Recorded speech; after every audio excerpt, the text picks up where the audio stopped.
Летнего перерыва лучшие спортсмены собрались, чтобы сравниться в мастерстве.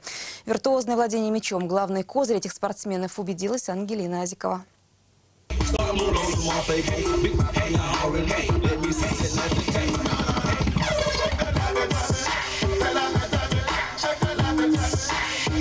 Футбольный фристайл – относительно молодой вид спорта. В России он появился только 6 лет назад.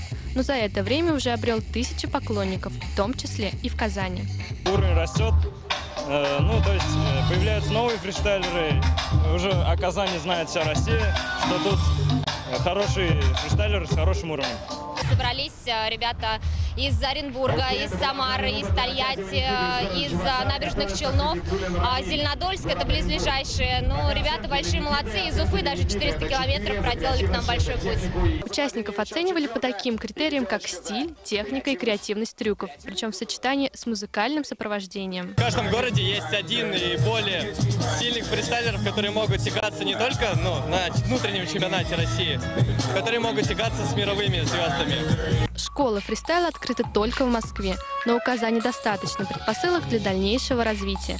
25 августа в Москве состоится национальный фристайл-баттл среди победителей и финалистов региональных отборочных туров.